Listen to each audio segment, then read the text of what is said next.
Welcome to Sacrilegious Discourse. I'm husband. And I'm wife. Together, we're reading the Bible for the very first time. We grew up without religion and wanted to know what all the fuss was about. Well, what have we learned so far? That God is a dick, and apparently some people believe in talking donkeys. We're not trying to pass ourselves off as experts. Nope, we're just reading the Bible for the first time and giving our first take reaction. If you'd like to join us in this venture, you might consider starting at episode 1. Otherwise, jump in wherever you like. All right, let's go read the Bible. Yeah, let's get to it.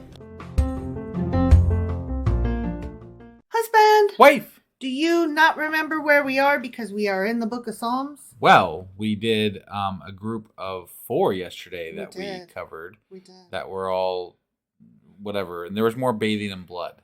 There was. So I'm starting to remember some of these because there's like the parts where they bathe in blood. I'm kind of taking mental notes. Mm-hmm. I'm like, y'all bathe in blood way too often. Yeah, and those were supposed to be the like lovey-dovey, God is good, right, I love right. God. But there they go dancing, and then their dogs lapped it up too. Yeah, in this I'm like, one, shit, guys, this is getting morbid here. That is not nice. Yeah, that's not good. Say. Well, I do have some good news about where we're at. Do you? Today we are going to be covering Psalms 70, 71, and 72. And just now, from opening my Bible to get ready to read, I saw that we are finishing up book 2 of the book of Psalms. Oh, yeah. Okay. Which it wasn't mentioned in my notes anywhere. Right. So I'm a little excited about it, but I'm also perturbed. Like, really? You couldn't tell me that 72? Oh, and by the by, it's the end of book 2 of the book of Psalms. Right. Like, I'm looking at the Bible here and I'm like, oh, that's exciting. Yeah. Huh. That's exciting. That is. So, you ready? You said we're going over which ones again, was it? 70, 71, and 72. All right. You ready to get into this? I am. Let's do it. Okie dokie.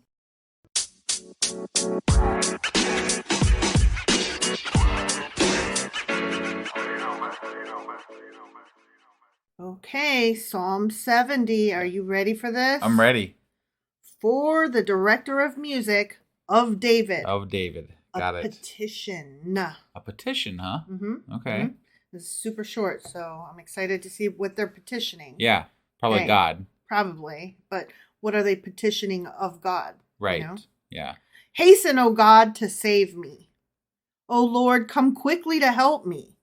May those who seek my life be put to shame and confusion. Okay. Get them. May all who desire my ruin be turned back in disgrace. Yeah. You know, because everybody wants to kill me and stuff. Right. May those who say to me, aha, aha, turn back because of their shame. Got it. Yeah. See, I don't know. These people that are asking for this stuff, they seem to they're paranoid. They are. And I don't think that their mind's in the right spot. No. To judge whether people are coming after them or not, because they seem to think everybody's coming after them. Right. Right. Specifically David, I guess, because these are usually David. Mm-hmm. Mm-hmm. Hypothetically, assuming. Right. Right. But I'm going to tell you, if there are people around me going, aha, aha, I would be more inclined to laugh, but also to be like, the fuck? Yeah, what's wrong with Jude over there, man? Than to be like, hey, God, get him. Right. But may all who seek you rejoice and be glad in you. May those who love your salvation always say, let God be exalted. Yet I am poor and needy. Come quickly to me, O God. You are my help and my deliverer. O Lord, do not delay. The end.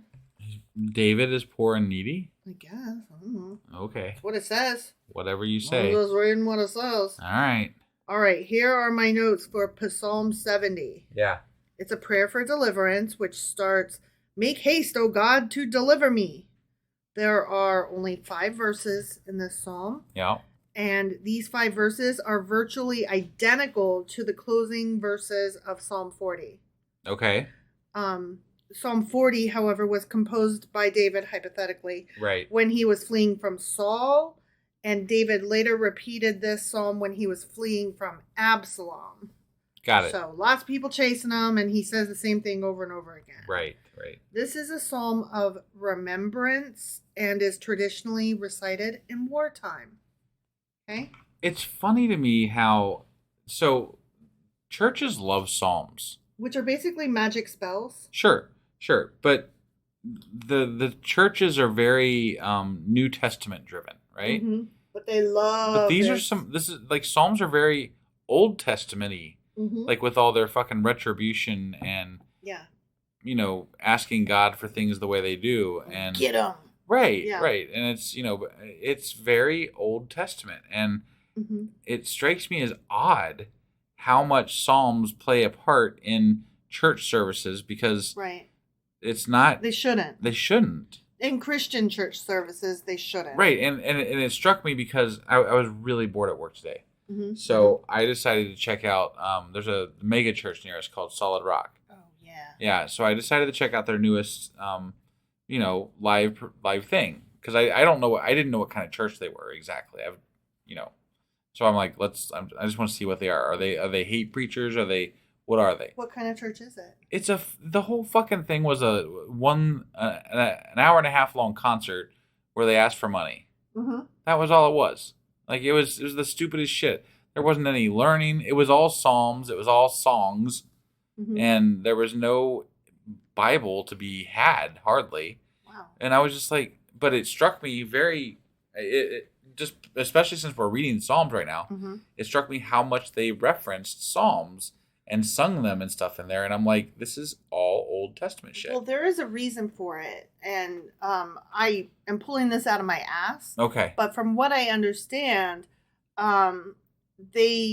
Christians treat the Old Testament in general and Psalms in particular as prophecies of Jesus.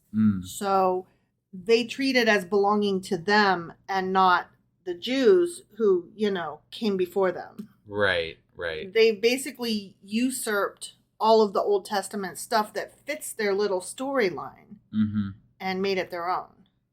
That's all well and good, but the same Psalms are also talking about dancing in their enemy's blood and their dogs lapping up that blood. And you don't think that fits Christians today? I don't think it fits the image that they want to portray to me. Because the image they always portrayed to me was of a loving God who helps people and is very forgiving. And I think it depends on whether you're talking about a God while you're sitting there in church on a Sunday, which, yes, that's what they want you to think. Or if you're listening to politicians who invoke the name of God in the name of war and right. Hateful. There's the sales pitch for God, and then there's the reality of God. And the reality is that the people really like the shittiness of God way more than they like the forgiveness of God. Well, yeah. And it just it's part of what I could never understand. I don't understand that type of thinking.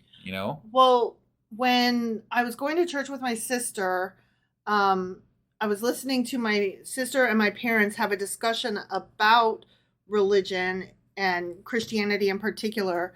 And my sister was trying to, talk about how she doesn't like being called a Christian because it has such a bad rap. She likes being called a follower of Christ because Christ taught love and forgiveness and, all the good things, the golden rule, the nice parts of religion that you think of, right? Right. And my mom and dad were like, oh, no, that's way too, mealy mouth and wishy-washy and soft. Right. And God is not like that. And I'm like, no, you're right. God isn't like that. But Jesus is, and Jesus is what Christianity is supposed to be about, not Old Testament God. But Christians that are like Baptist, like hardcore, they like the Old Testament God because he's an asshole. Right. They are less about Jesus and more about the God of the Jews. Yeah. Which is so weird because on the same hand, they're not awfully fond of the Jews. We get Jesus, you get OT God. Except that they want OT God. No, they're saying for themselves, they get, like, Jesus is their God, but you guys get treated like the OT God would treat, enemies and stuff. I see what you're saying. The retribution and the judgment and all that shit. Okay, you're saying, like, they're talking about for themselves, they want to be treated the way Jesus says to treat people, but then they want to treat others. Yes, it's a very selfish religion. Yes. It's a very convenient. If you're in the club, you get the good treatment. If you're out of the club, you get the OT them stuff. bathing in your blood and they're gonna get you. Yeah. With their guns and their bombs. And Right. No, I mean that's exactly. How I see it. They're gonna stick Jesus's boot up your ass. Basically. I mean, there was a song about that. Oh yeah. So, yeah, there was. Yeah. I almost can remember the guy's name, but I can't remember. Is it Alan? It's not Alan Jackson. I was going to say, was it Alan Jackson? It might have been Alan Jackson. If it wasn't, it was somebody during that same time period. Right. Because I don't know a lot of religious singers, but... The intolerance for other cultures and religion, it just blows me away. Yeah. I don't understand it. It's gross. Yeah. All right, Psalm 71. In you, O Lord, I have taken refuge. That word again. Yeah. Let me never be put to shame. Rescue me and deliver me in your righteousness. Turn your ear to me and save me. Be my rock of refuge. My rock. I'd like to see a word cloud of psalms. Yeah, so would I. That would be fun. That would be really fun. Be my rock of refuge to which I can always go. Give the command to save me, for you are my rock and my fortress. Deliver me, O my God, from the hand of the wicked, from the grasp of evil and cruel men. For you have been my hope, O sovereign Lord, my confidence since my youth. From birth I have relied on you. You have brought me forth from my mother's womb. Did he? I think that biology brought you forth, and also the doctor or midwife that, pulled you out. Right. That's my thinking, but, right. Go ahead, blame God. Yeah. I will ever praise you. I have become like a portent to many, but you are my strong refuge. Refuge. Yeah. My mouth is filled with your praise, declaring your splendor all day long. My mouth is filled with saliva because I took a couple of drinks of coffee that were too hot. So, whatever fills your mouth. Yeah. In all the ways that sounds. Do not cast me away when I am old. Do not forsake me when my strength is gone, for my enemies speak against me. Those who wait to kill me conspire together. Those sneaky snack cakes. Yeah.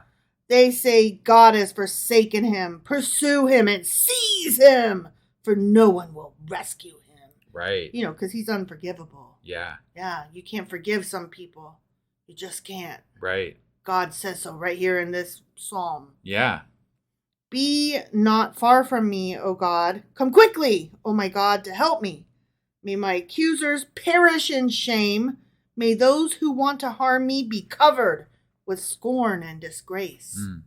I'm glad that that's all, because I thought I was going to say I was cover waiting me for it to get darker with here. like thistles and thorns and nails and broken glass. Yeah. Like that's where my mind went. Right. Which I think it's sad that I'm reading the Bible and that's where my mind went. Right. Like, wonder why that happened. Yeah.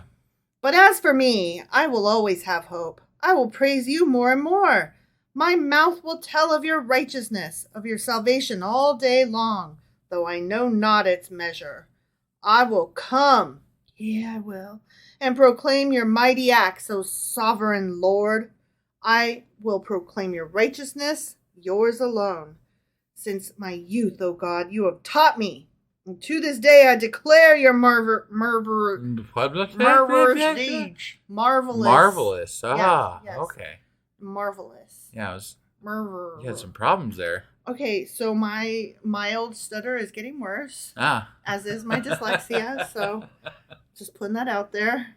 Probably going to see a doctor here for it in a few years. Yeah. Because, it's getting more pronounced. Yeah.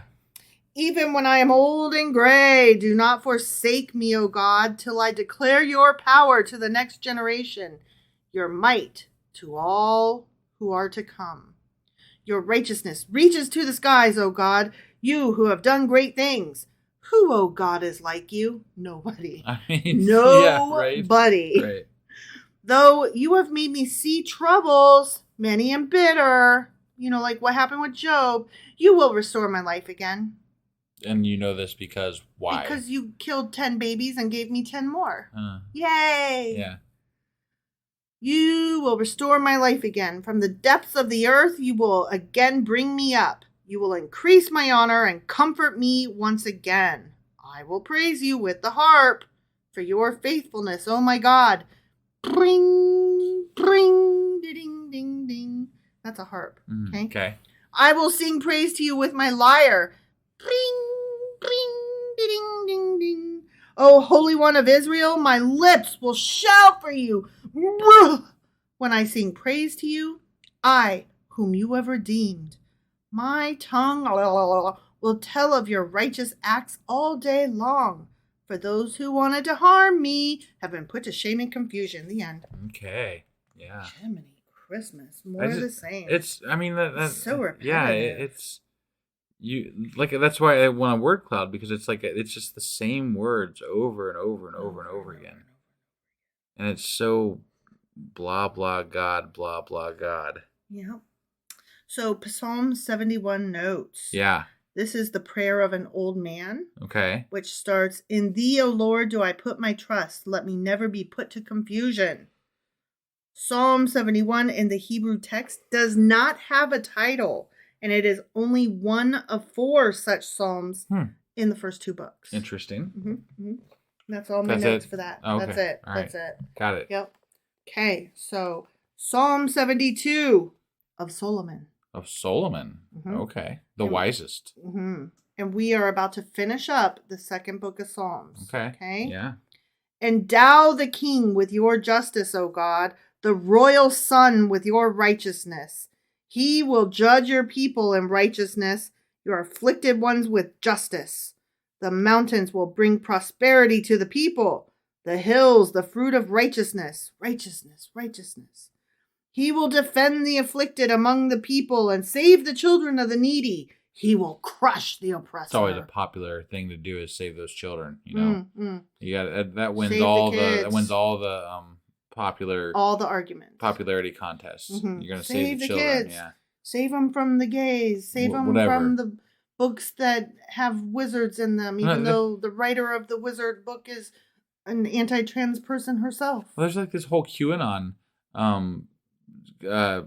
thing where it's save the kids. Like it's like the beginning of the rabbit hole, basically. Yeah. And I was listening to some cult thing, and that's like how they because who doesn't want to save kids? Right. But that's how these things got that breath of sincerity and importance. I mean, that's where the satanic panic started. That's where all of the this is how the cults get you. You know.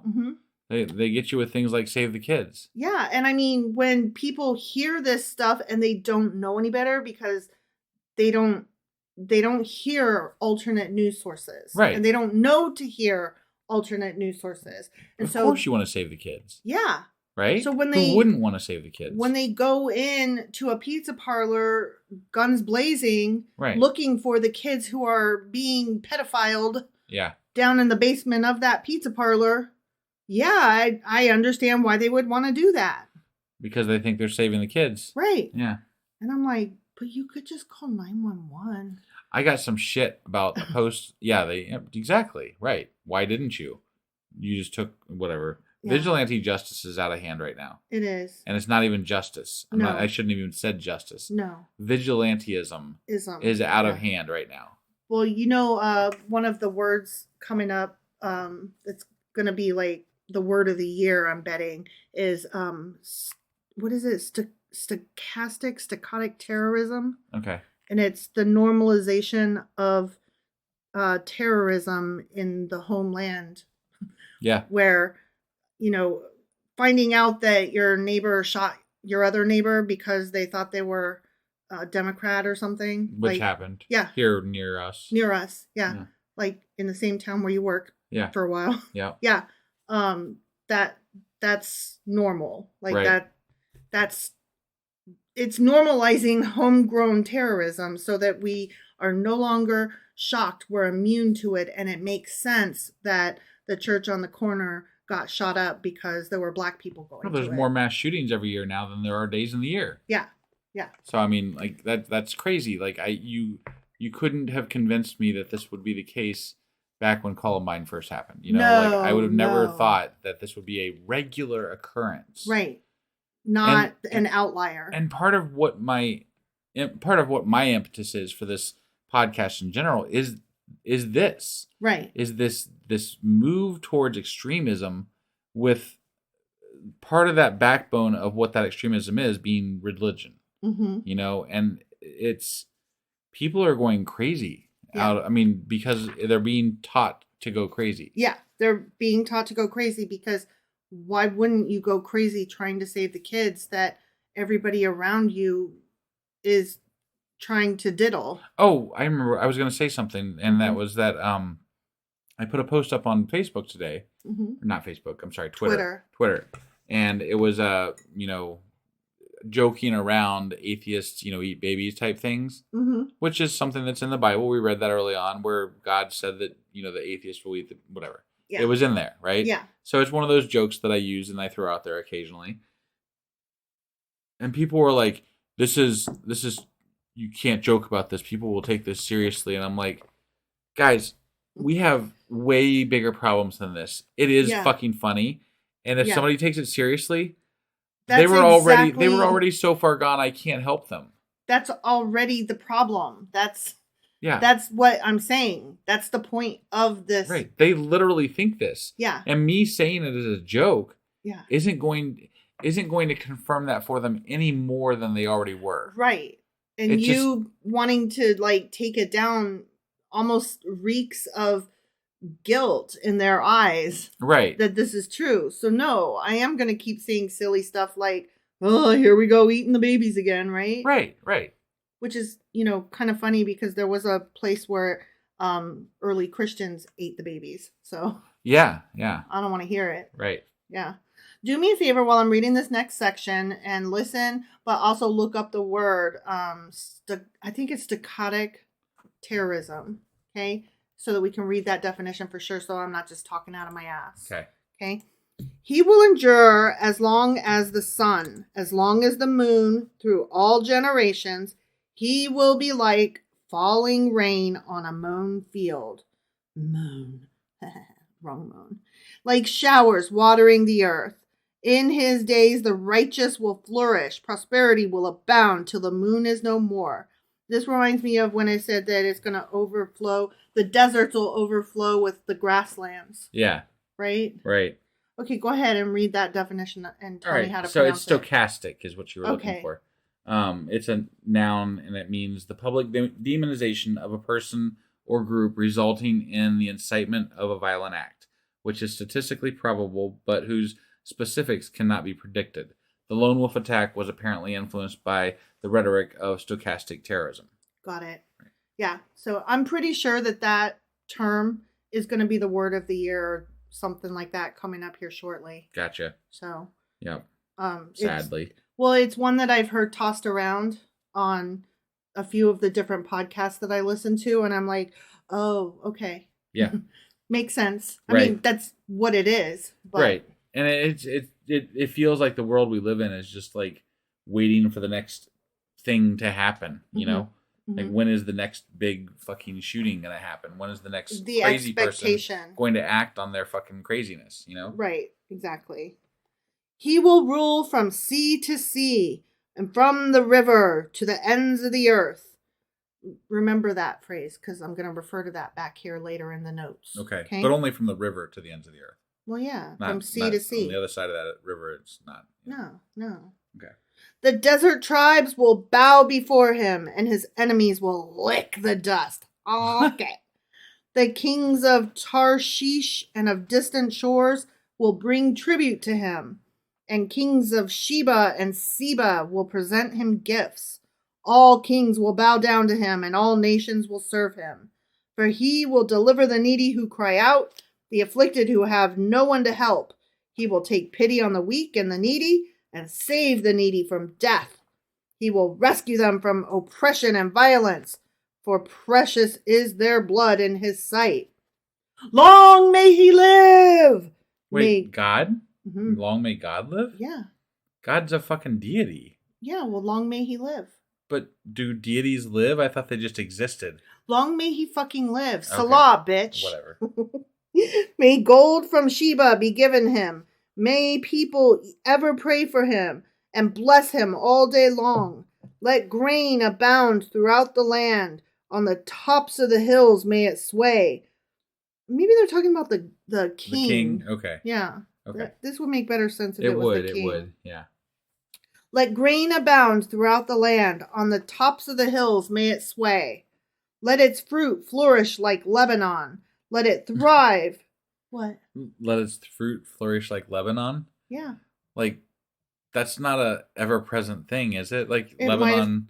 Might have been back then. They might have not been always renowned. flourish. I know. It's funny to me. But back then, it might have been a town renowned for... region. Yeah, whatever, Lebanon's a country. Okay, you know what I'm saying. Sure. Oh my God. I'm just making sure you knew. Okay. Ooh.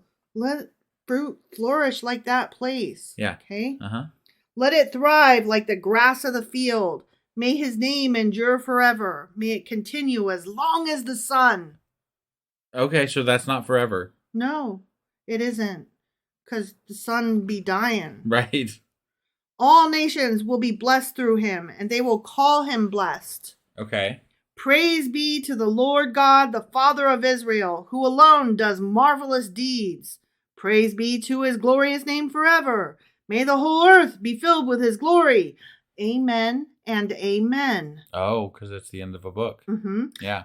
One more line, ready? Mm-hmm. This concludes the prayers of David, son of Jesse. Oh.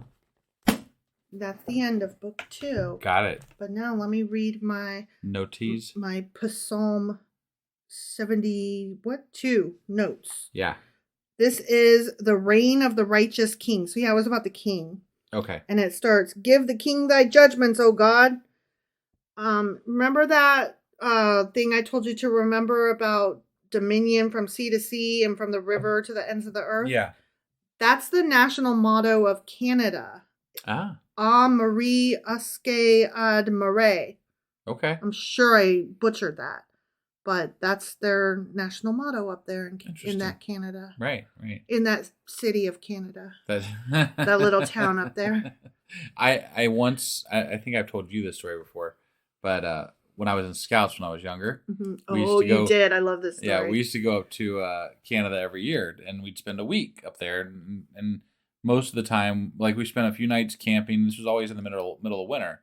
So we'd built igloos, and we would spend a night in one of those, and we would do some different things. Anyway, so we would have parents, come with us to chaperone these events and these times that we were up there. Well, we had this parent come with us one time, and as we're driving up to Canada, swore to us that, and wouldn't change their mind, that Canada was a different continent. Mm-hmm. And we could not convince them because we were just stupid kids. Right. That they were wrong. Right. You're like, no, the word you're thinking of is country, sweetheart. Yeah. This continent that we and they are all on is North America. Right. Yeah. The North American continent. And we were all like, no, you're absolutely wrong. Right. You're wrong. You need to give this one up. Yeah. But she would not bend. She just kept swearing. She's probably a flat earther now today. Oh, yeah, I'm sure of it. I'm sure of it. Then who cares? Right. Yep. You damn liberal kids. It's just that's the kind of stuff that bugs me. I can't. People who hold on to ideas that they have absolutely no reason to hold. Like, if you don't know something, it's okay to say you don't know. Right. Right. Or like if you fuck up. Right. Like if a whole group of people is calling you out saying, no, that's stupid. Right. Don't you at least go, all right, I'm going to look that up. Yeah. I'll get back to you on that. I think I know I'm right, but obviously you all don't think that. So maybe I think wrong. Yeah. I feel like I could, if I was called out by a large group of people, I would definitely be doing research on it. Well, shit, I was called out by one person and issued an apology. I mean, you have to have a humbleness about you. And I feel like that's part of education and empathy. Yeah. Yeah. I'm certainly not always right. I'm seldom right. You think you are, though. Well, except when it comes to you, I'm usually right. And a lot of our listeners agree. So, Selah.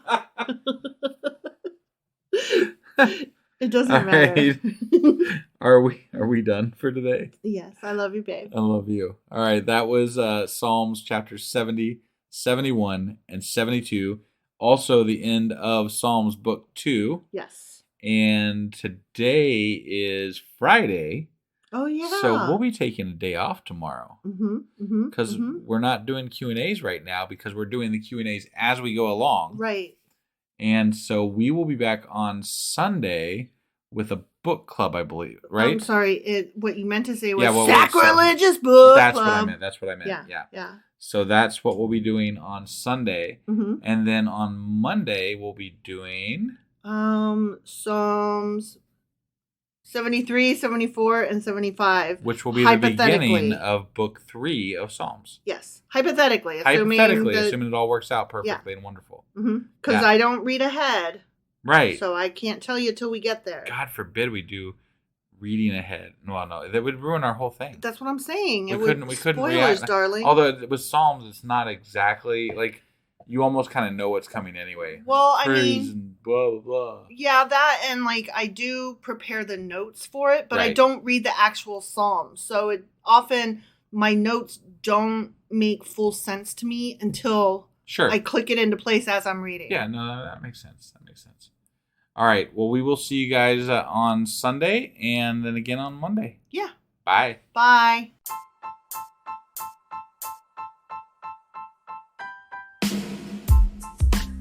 Hey, wife. I guess that's the end? But husband, that's just sad. It doesn't have to be. We are on lots of social media platforms like Twitter. Our handle there is sacrilegious_D. For D's nuts. Oh my God. Stop doing that. Anyway, we're also on Facebook, Instagram, and Pinterest. There's a link to all of our social media sites at our website. Ooh, we have a website? Yeah, it's sacrilegiousdiscourse.com, where you can also find a link to our merch shop.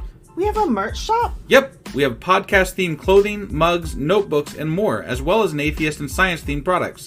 Wow, our fans should really go check that out right now. Definitely. They can get in touch with us by sending an email to sacrilegiousdiscourse@gmail.com. But before they do that, we could really use some help. Oh yeah? With what? Well, it's not free running the podcast, and we need some financial support in order to get better equipment, which will free up time so we can concentrate on our podcast and our fans. Okay, so what should they do? Head over to patreon.com/sacrilegiousdiscourse and sign up as a contributor on our podcast. Supporters there receive additional bi-weekly episodes that we record just for our Patreon members for as little as $2 a month. Also, we'd really appreciate it if you would like and subscribe on whatever platform you're using. And Apple Podcast reviews help us out tremendously. Like and subscribe. Leave an Apple review. Join us on Twitter. Support us on Patreon. That's a lot of instructions. Don't forget to say thanks. Thanks. Okay, bye.